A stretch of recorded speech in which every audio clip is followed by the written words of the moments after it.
Life was good.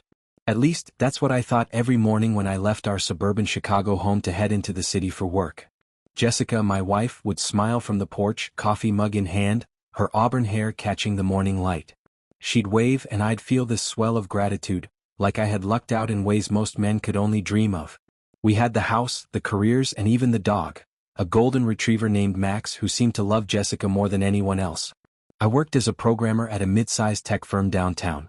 The job was demanding but paid well, allowing Jessica and me to live comfortably in a home with room for growth. Jessica, a graphic designer, had her own successful freelance business, spending her days at home in her studio. She was creative, smart, and so damn beautiful it sometimes made my chest hurt. People envied us and I didn't blame them. I envied myself. 6 years of marriage and we were still that couple. The kind that never fought in public, hosted dinner parties with effortless charm, and took yearly vacations to picturesque spots like the Grand Canyon or Maui. When Jessica started hitting the gym more often about 6 months ago, I chalked it up to her wanting to feel her best. She said she wanted to tone up and I was all for supporting her goals. "You're already perfect," I'd say as she tied her sneakers and she'd laugh, giving me a quick kiss. "Just trying to keep up with you, Mr. Big Shot Tech Guy," she'd tease back. That was us. Playful. Happy. Or so I thought. It started subtly, in ways that seemed too small to take seriously at first. Jessica had always been passionate about her gym sessions, but now she spent hours there, sometimes 4 or 5 times a week. It became her sanctuary, she said, a way to clear her head and stay focused. I didn't mind, not at first. Who could fault their spouse for wanting to stay fit? She'd come home flushed and radiant, full of energy. She even started preparing these elaborate protein-packed meals for the both of us, another habit I found endearing. It felt like she was making an effort for our future. But then came the small changes. Her phone, which she always left lying around the house, was suddenly glued to her side. She started keeping it on silent, explaining that she didn't want work emails interrupting her downtime. I noticed she started dressing a bit differently, tighter workout clothes even outside the gym. She claimed it was because her old stuff didn't fit right anymore. I didn't question it. What I couldn't ignore was her growing distance. The little things she used to do, like curling up next to me on the couch or texting me random thinking of you messages during the day, just stopped. I told myself she was tired from working out and the demands of her freelance gigs. After all, I trusted her. Jessica had never given me a reason not to. Until she did. The first real crack in my certainty came on a Monday evening. I was working late, trying to debug a particularly stubborn program when my phone buzzed. It was a text from Jessica, at the gym. "Don't wait up. Love you." I replied with a thumbs-up emoji, already picturing her on the treadmill, headphones in, sweating it out. But as I leaned back in my chair, something nagged at me. She'd been at the gym for 4 hours already. Who works out that long? I brushed it off. Jessica wasn't the type to lie about her whereabouts. Still, curiosity got the better of me the next day. While Jessica was in the shower, I checked our home security system. We had a couple of outdoor cameras installed a year ago for peace of mind. I pulled up the footage from the previous night and watched as Jessica left the house in her usual gym gear. But instead of driving to the gym, she got into a black SUV parked down the street. The driver's face was obscured, but the familiarity with which Jessica leaned in for a kiss was unmistakable. My chest tightened and for a moment I thought I might be sick. I stopped the video and closed the app, hands trembling. 100 thoughts raced through my head, each one worse than the last. Was this a mistake? Maybe it was someone else's car, someone else's life. But I knew better. I didn't confront her right away. Instead, I started paying closer attention. The next week, I noticed that she'd leave the house with a bit more makeup than usual. Her phone buzzed constantly, though she never answered when I was around. I'd catch her smiling at her screen, only for her to lock it as soon as she noticed me watching. "What's so funny?" I'd ask, feigning casual interest. "Just a meme Anna sent me," she'd reply, mentioning one of her gym friends. I'd nod and pretend to believe her. The following Saturday, when she left for her usual long session, I decided to follow her. I waited 10 minutes before grabbing my keys and heading out. Sure enough, she didn't go to the gym. She drove to a nearby park and parked her car, then got into the same black SUV I'd seen in the footage. I stayed far enough behind to avoid detection as they drove to a small Italian restaurant on the city's north side. They sat outside, laughing and sharing a bottle of wine. My heart sank as I watched them. Jessica was glowing, her face lit up with the kind of smile I hadn't seen in months. After dinner, they walked hand in hand to his car. I couldn't bring myself to watch what happened next. I drove home in a haze, parking on the street and sitting in the car long after the engine was off. I felt hollow, like someone had carved out my insides and left me with nothing but the shell of a man. By the time Jessica got home that night, I was sitting at the kitchen table, a drink in hand. She breezed in, tossing her gym bag onto the counter. "Good session?" I asked, my voice steadier than I expected. She paused, caught off guard by my presence. "Yeah. Exhausting. I'm going to shower." I watched her disappear up the stairs, feeling the first seeds of something new taking root inside me. It wasn't just heartbreak anymore. It was anger. And with that anger came clarity. I wasn't going to confront her yet. Not until I had everything I needed to make sure she couldn't lie her way out of this. This wasn't just about betrayal, it was about justice. And I was determined to make sure she got what she deserved. After that night, everything about Jessica became suspect. I felt like a detective in my own marriage, trying to piece together when things had shifted and why I hadn't noticed sooner. It wasn't just the gym sessions or the secretive texts anymore, it was the little things. The way she didn't look me in the eye when she talked about her day. How she'd let Max, our golden retriever, sleep in the bed with me while she'd curl up in the guest room, claiming my snoring was keeping her up. It was all a lie, a carefully curated performance to keep me in the dark while she played her part in someone else's story. But I wasn't going to stay in the dark for long. The day after I followed her to the Italian restaurant, I made up my mind to dig deeper. It started with her phone. Jessica was meticulous about keeping it locked, but after 6 years of marriage I knew her passcode. It was the same as the one for our garage door. That night, while she was asleep, I carefully slid the phone off her nightstand. My hands were trembling as I entered the passcode. The screen unlocked and I took a deep breath, knowing there was no going back. I started with her messages. Most were innocent, texts to friends about lunch plans, emails from clients, but buried between mundane conversations were texts with someone saved in her contacts as Matt PT. At first, I thought it was a work connection. Jessica often collaborated with photographers and printers for her graphic design business. But the messages told a different story. "Matt PT, last night was amazing. I can't stop thinking about you." "Jessica, me too. I wish we had more time. It's hard sneaking around like this." "Matt PT, it's worth it. You're worth it." The blood drained from my face as I read through their exchanges, spanning weeks, maybe months. There were emojis, heart reactions, plans for future meetups. He wasn't just her fitness trainer. He was her escape, her fantasy, her secret. I felt like the air had been sucked out of the room. My chest tightened, and for a moment, I thought I might wake her up and demand answers. But no, I couldn't let her know what I'd found. Not yet. I needed more than text. I needed proof that she couldn't deny, evidence that would make her lies crumble under their own weight. I quietly placed the phone back on her nightstand and lay awake in the dark, listening to her soft, steady breathing. Max snored at the foot of the bed, oblivious to the storm brewing just above him. My mind raced, plotting my next move. The following week I set up an extra camera in the house. Our existing security system only monitored the front and back doors, but this new camera, discreetly placed on a bookshelf in the living room, gave me a clear view of the entrance and the couch. I told myself I wasn't being paranoid, just cautious. After all, if Jessica was bold enough to meet this guy at a restaurant, who was to say she wouldn't bring him here? I didn't have to wait long for answers. 2 days later, I logged into the camera's feed while on a lunch break at work. My stomach dropped as I watched Jessica unlock the front door, her gym bag slung over her shoulder. But she wasn't alone. A tall man with broad shoulders and a smug grin followed her inside. I recognized him instantly from the pictures on Matt PT's social media page, the same guy she texted late into the night. The camera captured it all, their laughter as they kicked off their shoes, the way she wrapped her arms around his neck, and the kiss that followed. It wasn't the kind of kiss you give someone casually, it was passionate, electric. My heart pounded as I watched them settle onto the couch, their conversation inaudible but their actions screaming volumes. I turned off the feed before things went further. Seeing her betray me like that was painful enough. I didn't need to torture myself with the details. Instead, I sat there in the break room staring at my phone, my knuckles white as I gripped it. I felt like I might explode, but I forced myself to stay calm. This wasn't the time to act on emotion. If I wanted to confront her, I needed to do it on my terms, not hers. That night I got home early. Jessica greeted me in her usual way, smiling, asking about my day, as if she hadn't spent her afternoon tangled up with another man on our couch. I played along, forcing a smile and answering her questions. It was surreal knowing what I knew while she pretended everything was normal. After dinner, she went upstairs to work on a client project. I stayed in the kitchen, nursing a beer and staring at the table where we'd shared countless meals. I thought about all the moments that had led us here, the inside jokes, the vacations, the nights we spent dreaming about our future.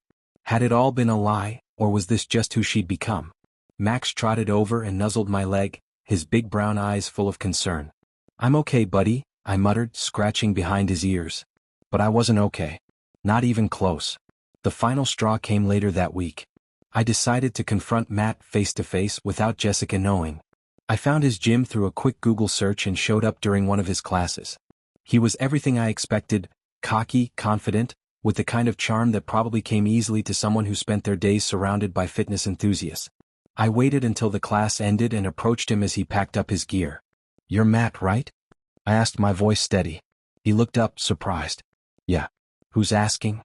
"I'm Mark, Jessica's husband." To his credit, he didn't flinch. If anything, he seemed annoyed, like I was interrupting his day. "What do you want?" "I know about you and my wife," I said, stepping closer. "I've seen the texts, the security footage. I know everything." Matt's expression hardened. "Look, man, I didn't know you guys were still." "I mean," she said. "I don't care what she said," I interrupted. "You knew she was married. That's all that matters." He shrugged, like my anger was an inconvenience.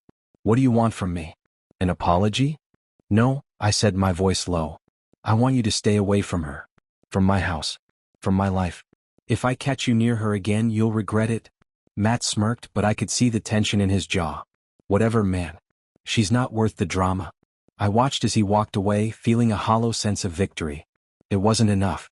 Nothing would be enough until Jessica faced the consequences of her actions. When I got home that night, Jessica was already in bed. I stood in the doorway watching her sleep, wondering if she'd even care when everything fell apart. Because that's what was coming, a reckoning. She just didn't know it yet. After confronting Matt, my anger simmered just below the surface. It was the kind of anger that didn't burn you out but fueled you, sharpened your focus. I wasn't going to make this easy for Jessica. If she wanted a secret life, I'd make sure it unraveled in the most public, humiliating way possible. The plan started forming that night as I lay awake, staring at the ceiling. My mind raced through all the ways I could expose her without giving her room to twist the narrative. It couldn't just be a confrontation. No shouting matches, no arguments she could walk away from claiming I was overreacting. No, this needed to be undeniable, irreversible. And it needed to hurt. A few days later, I began gathering everything I'd need. The security footage, her texts with Matt, screenshots of her social media messages, they were all safely stored in a hidden folder on my laptop. I didn't stop there. I dug deeper, combing through her emails, looking for more evidence of her betrayal. Sure enough, there it was. Reservations for hotel rooms I'd never heard about, confirmations for expensive dinners I hadn't attended. She'd been funding their little escapades with our shared accounts, leaving a trail so obvious it was almost insulting. The thought of her using our money I worked long hours to earn, to finance her affair made my blood boil. It was like every lie she told, every text she sent, every kiss she shared with Matt, was a slap in the face. But I wasn't just going to slap back. I was going to destroy her carefully crafted facade. The perfect opportunity came in the form of her upcoming birthday. Jessica loved hosting elaborate celebrations. She'd always prided herself on being the life of the party. Every year, she invited friends, family, and co-workers to our house for a night of laughter, drinks, and toasts to her. It was her favorite event of the year. This time it would be unforgettable, but not for the reasons she'd expect. In the days leading up to the party, I played the part of the loving husband. I helped with the guest list, arranged the catering, and even picked out her gift, a diamond bracelet she'd been eyeing for months. She was none the wiser, her behavior toward me as cheery and fake as ever. She had no idea that while I smiled and nodded, I was fine-tuning the most devastating birthday surprise she'd ever receive. The night before the party, I stayed up late, putting the finishing touches on a slideshow. It started innocently enough. Pictures of us on vacations at family gatherings with Max as a puppy. But halfway through, the tone shifted. Screenshots of her texts with Matt appeared, followed by snippets of the security footage showing them together on our couch. The final slide was a still image of them kissing outside the Italian restaurant. I labeled it, Jessica's Greatest Hits. When it was done, I leaned back in my chair and exhaled. My hands were shaking, a mixture of nerves and adrenaline coursing through me. There was no turning back now. The day of the party arrived, and our house buzzed with activity. The caterers set up in the kitchen while Jessica floated around in a sleek navy blue dress, playing the gracious host. Guests trickled in, her parents, her friends from the gym, my coworkers, even a few of her old college friends. Everyone was in high spirits, complimenting her on the decorations and the spread. "Mark, you really outdid yourself this year," her mom said, patting my arm. "You two make such a great team." I smiled tightly. "Thanks, Patricia. I just want to make Jessica's day special." If she only knew. The first half of the evening passed uneventfully. People mingled in the living room and backyard, laughing and catching up over wine and cocktails.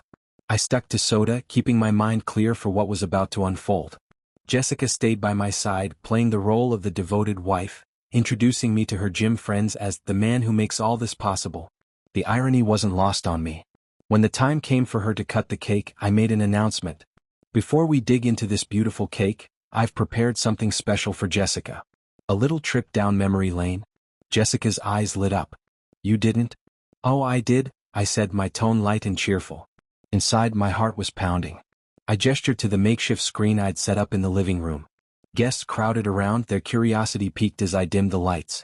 Jessica stood front and center, her hand resting lightly on my arm. She looked genuinely touched, her smile warm and full of anticipation. The slideshow began innocuously, just as I'd planned. The first few images drew laughs and ahs from the crowd. There was a picture of us hiking in Colorado, another of her and Max at the beach, a few candid shots from family holidays. Jessica beamed, leaning into me. "This is so sweet, Mark," she whispered. And then it happened. The first text exchange with Matt appeared on the screen. It took a moment for the room to register what they were seeing. The words, "Last night was amazing. I can't stop thinking about you," hung in the air like a bomb waiting to explode. A ripple of confusion spread through the guests as more texts appeared, followed by the incriminating photos and footage. Jessica's smile froze. Her face turned ashen, her hand tightening on my arm. What is this?" she stammered, her voice barely audible. I didn't answer. The room had gone deathly silent, the only sound the clicking of the slideshow advancing to the next piece of evidence. Gasps echoed as the image of her and Matt at the restaurant filled the screen. Someone in the back muttered, "Oh my God." Jessica turned to me, her eyes wide with panic. "Mark, stop this." "No," I said calmly, my voice cutting through the stunned silence. "This is your gift, Jessica. You wanted a big birthday surprise, didn't you?" Tears welled in her eyes as she looked around the room, realizing there was no escape. Her parents stood frozen, her mom's hand covering her mouth. Friends exchanged horrified glances, some whispering to each other. "I think that's enough," her father finally said, his voice trembling with anger. "Oh, we're not done yet," I replied, my tone sharp, "because I have one last announcement to make. I've already filed for divorce. And Jessica, you can keep the bracelet. Consider it my parting gift." Jessica crumpled into the nearest chair, her head in her hands as sobs racked her body. No one moved to comfort her. Even her friends from the gym looked away, embarrassed and awkward. I stood there for a moment, letting the weight of what had just happened sink in. Then I grabbed my coat, whistled for Max, and walked out the door. When I stepped out that door, the cool Chicago night hit me like a slap to the face. Max trotted at my side, his tail wagging like it was just another walk. I glanced back at the house, our house, where voices were rising, a mixture of confusion, anger, and Jessica's muffled sobs. I didn't feel triumph, not really. What I felt was something closer to relief. The truth was out now, and whatever happened next, it was out of my hands. I got in my car, Max hopping into the passenger seat, and drove aimlessly for a while. I didn't have a plan, just needed to be anywhere but there. The streets blurred past, my thoughts racing as I replayed the scene over and over. Jessica's face when the first text appeared. The gasps. The silence. It was everything I'd imagined, yet it felt strangely hollow. By the time I pulled into the parking lot of a quiet park, it was nearly midnight. I let Max out and we walked in the stillness, the sound of his paws crunching the gravel grounding me. "You deserved it," I muttered aloud as if saying it would make it feel truer. Max cocked his head at me, his tongue lolling out in that goofy way dogs have, and I couldn't help but laugh bitterly. The next morning, I woke up in a cheap motel on the edge of town. I grabbed a room after deciding I couldn't go back to the house. Not yet. My phone buzzed incessantly, the screen lighting up with missed calls and texts. Most were from Jessica. "Please, Mark, let me explain." Others came from mutual friends and family, their messages ranging from shocked disbelief to hesitant support. I ignored them all. Instead, I went to a nearby diner and nursed a coffee while scrolling through social media. The fallout was already spreading. Someone had filmed part of the slideshow and posted it, the video quickly making rounds among people we knew. The caption read, "When keeping secrets goes wrong?" Grimacing face. Comments flooded in, full of shock, pity, and in some cases applause for my epic revenge. I wasn't sure how to feel about becoming an accidental internet hero. Part of me felt validated. It was proof I wasn't crazy, that my actions were justified. But another part of me felt exposed. This wasn't just my business anymore. It was everyone's. Around noon I finally checked my voicemails. The first one was from Jessica, her voice shaky and desperate. "Mark, please. I need to talk to you. I'm so sorry. I don't even know where to start, but please just come home. Let's talk this out." Next came her mother. "Mark, it's Patricia. I don't even know what to say. I'm shocked and I'm so sorry for what my daughter's done to you. Please call me when you're ready." And then, to my surprise, there was one from Matt. "Hey man, it's Matt. Look, I didn't know Jessica was gonna get caught up like that. I just want to say I'm sorry. For real. I'll keep my distance. I didn't mean for things to go this far." His voice was smug, even in apology, and it set my teeth on edge. I deleted the message before he could finish. By the time I worked up the nerve to go back to the house that evening, the party was long over, the driveway empty except for Jessica's car. The house looked different somehow, smaller, emptier. When I walked in, Max darted inside, heading straight for his bed in the corner of the living room. Jessica was there, curled up on the couch, her face blotchy from crying. She looked up as I entered, her eyes red-rimmed and pleading. "Mark," she started, standing up. I don't even know what to say." I didn't respond, just closed the door behind me and leaned against it, waiting for her to continue. She wiped her hands on her dress, the same one she'd worn at the party. "I know I messed up. I know there's no excuse for what I did, but you blindsided me. You humiliated me." "I humiliated you?" I said, my voice low and even. "Are you serious right now? You think this is about me embarrassing you?" Her lip trembled. "I'm not saying what I did was right. I'm just saying you didn't have to do it like that. In front of everyone. My parents, my friends." "Your parents? Your friends? What about me, Jessica?" I snapped, stepping closer. "You think I wanted to do this? You think I enjoyed it? You're the one who brought another man into my house. Onto our couch. And you're worried about your embarrassment?" She broke down then, her shoulders shaking as she collapsed back onto the couch. "I don't know why I did it," she sobbed. "I don't even know who I am anymore. I hate myself, Mark. I do. But I never stopped loving you." I scoffed. "You don't do that to someone you love." That night, I slept in the guest room. I couldn't stand being near her, not yet. I lay awake, staring at the ceiling, wondering if this was how it always ended. Not with a bang, but with the slow unraveling of everything you thought you knew. Jessica tried to talk to me over the next few days, but I shut her down every time. I told her my decision was final. The divorce papers were already in motion. She begged, pleaded, even offered to go to counseling, but I wasn't interested. The damage was done, and no amount of therapy or apologies could undo it. Her parents reached out too, apologizing profusely and offering their support. They even offered to let me stay with them if I needed space, which I declined. I didn't want to explain to my in-laws that their daughter's betrayal wasn't just a bump in the road, it was a wreck that totaled the whole damn car. The fallout wasn't limited to our marriage. Word spread quickly through Jessica's social circles, and Matt found himself at the center of the storm. Clients at the gym canceled their memberships, and his reputation took a nosedive. He wasn't just a fitness trainer anymore, he was that guy, the one who wrecked a marriage and got caught in the mess. As for Jessica, she became a pariah among her friends. People she'd known for years suddenly stopped calling, too uncomfortable or judgmental to reach out. She tried to save face, posting cryptic social media updates about mistakes and growth, but the damage was irreversible. For me, life became quieter. I moved into a small apartment downtown, leaving the house to Jessica until the divorce was finalized. It wasn't easy, but it was necessary. I needed space to rebuild, to figure out who I was without her. One thing was clear: I wouldn't let this define me. Jessica had taken enough from me. My dignity, my trust, my sense of stability, but she wouldn't take my future. That was mine to reclaim. Moving out of the house felt like closing the door on an entire chapter of my life. I packed light, just my clothes, my laptop, a few essentials, and, of course, Max. The rest could stay. The house didn't feel like home anymore. It was just a shell, a place that echoed with memories I couldn't bear to relive. The apartment I found was nothing fancy. A one-bedroom in a modest building on the city's north side, close enough to work but far enough from the life I was leaving behind. It was sparsely furnished, a mattress on the floor, a second-hand couch, and a folding table that doubled as my dining space. But it was mine. For the first time in weeks I felt like I could breathe. Jessica called often at first. Too often. I ignored most of her attempts, letting them go to voicemail. When I did pick up, it was only to make one thing clear. This was over. No amount of apologies, tears, or promises would change that. "Mark, I know I messed up," she said during one of those calls, her voice cracking. "But can't we at least try? I'll do anything. Therapy. Counseling. Whatever you want." "I want a divorce, Jessica," I said bluntly, cutting through her desperation. "That's what I want." Her silence on the other end told me she hadn't fully accepted it, but that wasn't my problem anymore. I hung up before she could respond, staring at the blank screen for a moment before setting the phone aside. Max whined from his spot by the couch, sensing my mood.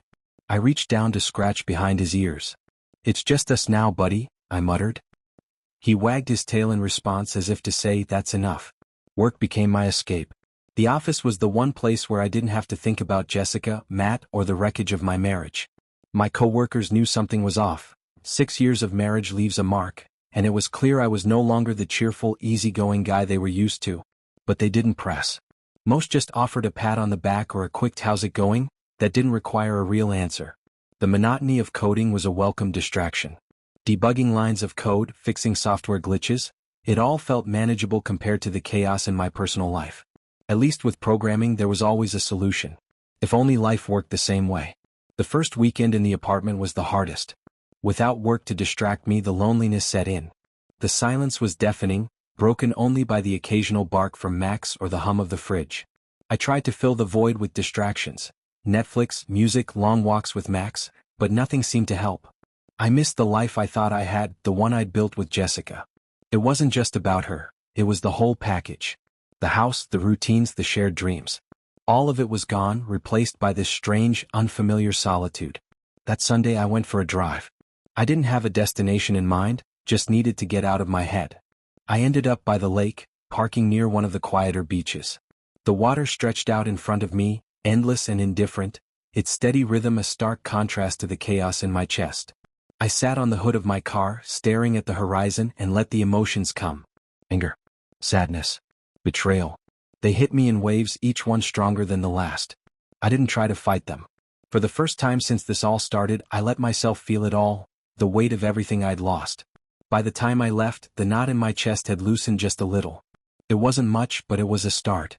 As the days turned into weeks, the calls from Jessica became less frequent. She must have realized I wasn't going to budge. I heard through mutual friends that she was struggling, isolating herself, and trying to pick up the pieces of her shattered reputation. It wasn't my concern anymore. She'd made her choices and now she had to live with them. Matt, on the other hand, wasn't faring much better. Rumor had it his client base at the gym had dwindled significantly.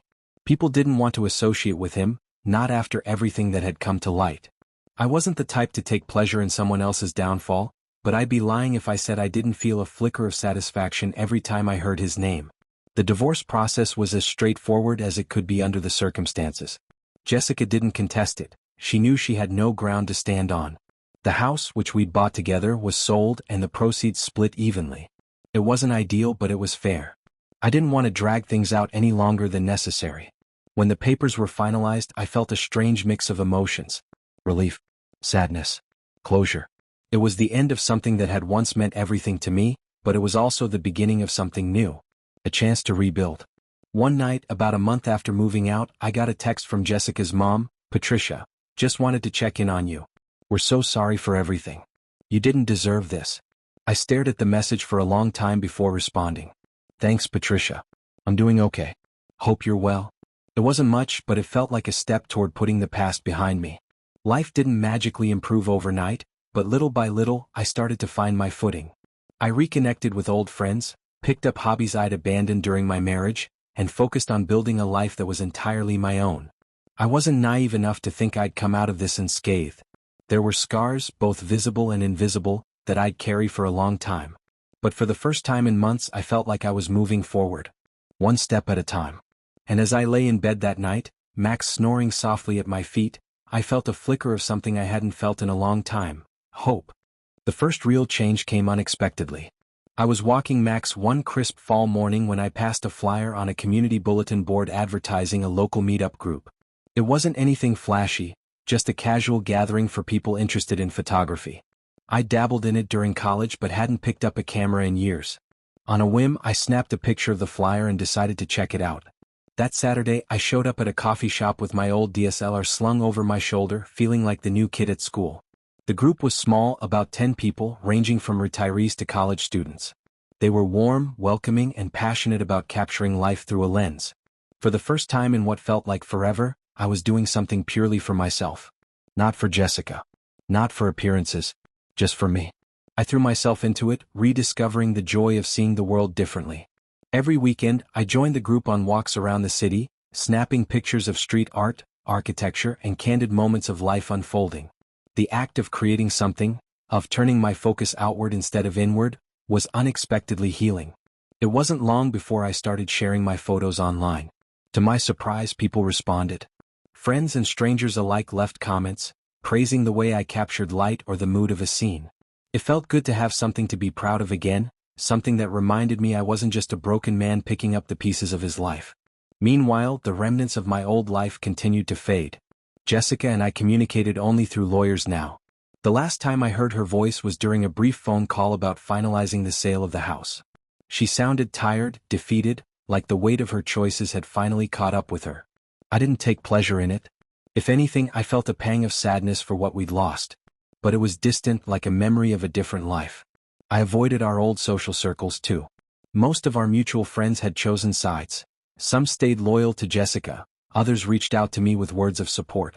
But I didn't want to navigate the messy politics of it all. It was easier to start fresh, to focus on new connections. One of those new connections came in the form of a woman named Sarah. We met through the photography group. She was one of the organizers, a single mom with a sharp wit and a knack for finding beauty in the ordinary. At first, it was just casual banter during our meetups, but over time we started grabbing coffee after group walks, talking about everything from our favorite films to the challenges of starting over. Sarah had her own story of heartbreak, a messy divorce from a husband who'd left her for someone else. She didn't dwell on it, but there was a quiet resilience about her that I found inspiring. She wasn't bitter, just determined to move forward. We started spending more time together outside the group. Movie nights, hikes with Max, evenings spent talking late into the night. It wasn't romantic, not yet. We were two people finding solace in each other's company, learning how to trust again. And for now that was enough. As the months went by, I found myself growing stronger. The pain of Jessica's betrayal didn't disappear, but it dulled, becoming a part of my story rather than the whole of it. I'd wake up in the morning and feel a sense of purpose again, whether it was tackling a new project at work, planning a photography outing, or just spending time with Max. I also began reconnecting with family. My younger brother Eric invited me to visit him in Denver for a long weekend. It had been years since we'd spent any real time together, and I was nervous at first. But Eric was the same as ever, easygoing, funny, and fiercely protective. He didn't pry too much, just offered me a cold beer and a seat on his deck overlooking the Rockies. "You're doing okay, right?" he asked one evening as we watched the sun dip below the mountains. I nodded, taking a sip of my drink. "Yeah. I mean, some days are harder than others, but I think I'm finally getting there." He clinked his bottle against mine. "Good. You deserve it, man. And hey, you know you can always crash here if you need to get away from Chicago." I smiled, grateful for the offer. "Thanks, Eric. I might take you up on that." Returning to Chicago, I felt lighter, more centered.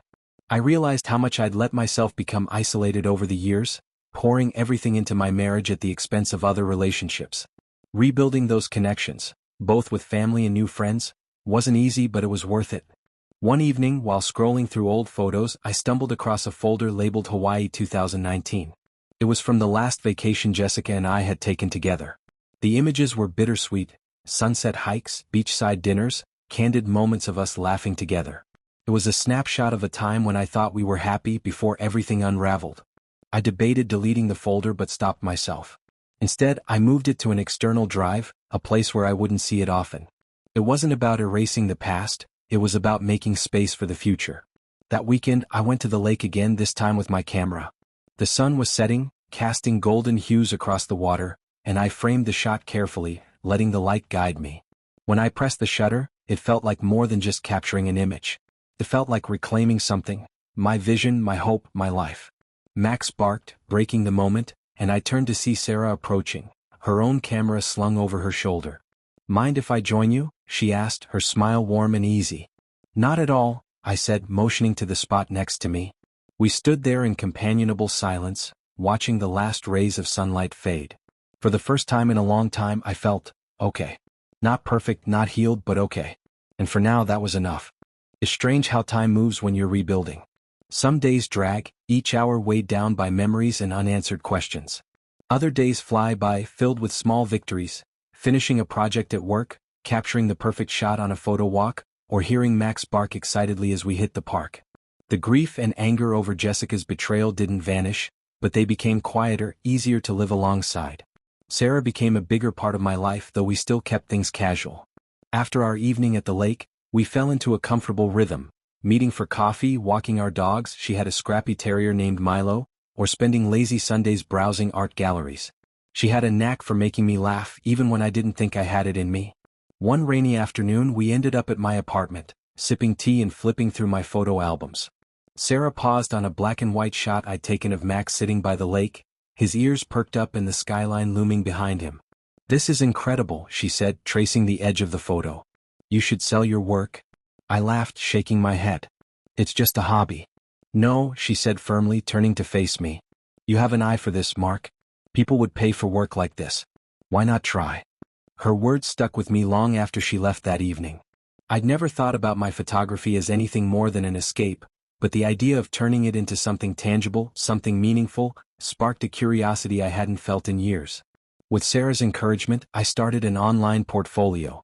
It was nothing fancy, just a simple website with a gallery of my best shots, cityscapes, candid street moments, and, of course, plenty of Max.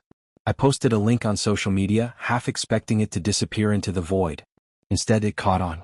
Friends and acquaintances shared it, and soon I was getting messages from strangers asking if my prints were for sale. One even commissioned me for a project, a series of photos capturing life in Chicago's neighborhoods. For the first time in a long while, I felt like I was creating something that mattered. The divorce was finalized around this time, an unceremonious end to what had once been the center of my life. The settlement was straightforward. Jessica kept her share of the house sale and I kept mine. We split our savings cleanly, and since we didn't have kids, there wasn't much else to untangle. On the day I signed the final papers, I went for a long walk by the lake. The air was sharp with the first hint of winter, the wind biting at my cheeks. I stood at the edge of the water, watching the waves crash against the rocks, and let the enormity of it all wash over me. The anger, the sadness, even the nostalgia, it all surged and receded like the tide. By the time I left, my fingers numb from the cold, I felt a strange sense of peace. It wasn't closure, not entirely, but it was something close to it. Jessica reached out once after everything was finalized. It was a brief email, apologizing again and wishing me well.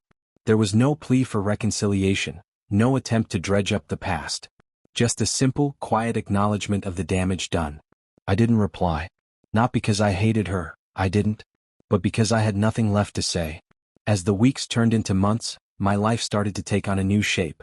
Work was steady, photography gave me a creative outlet, and my evenings were filled with simple joys, playing fetch with Max, trying out new recipes, or losing myself in a good book. Sarah remained a steady presence, though we both tread carefully around the idea of becoming more than friends. We'd both been hurt before, and neither of us wanted to rush into something we weren't ready for.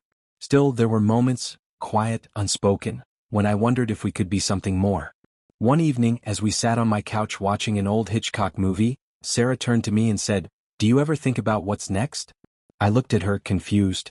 "What do you mean? Like, after everything? Do you think about where you want to go? What you want to do?" Her voice was soft, thoughtful.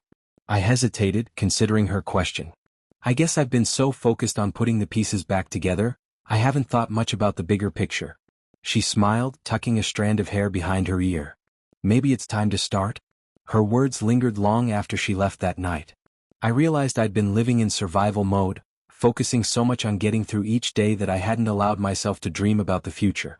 So I started small. I made a list of places I wanted to visit: New Orleans, the Pacific Northwest, even a solo trip abroad. I began saving for a new camera, one that could take my photography to the next level. and I started saying yes to opportunities that scared me, like presenting my work at a local art fair. Each step felt like reclaiming a part of myself I'd lost somewhere along the way.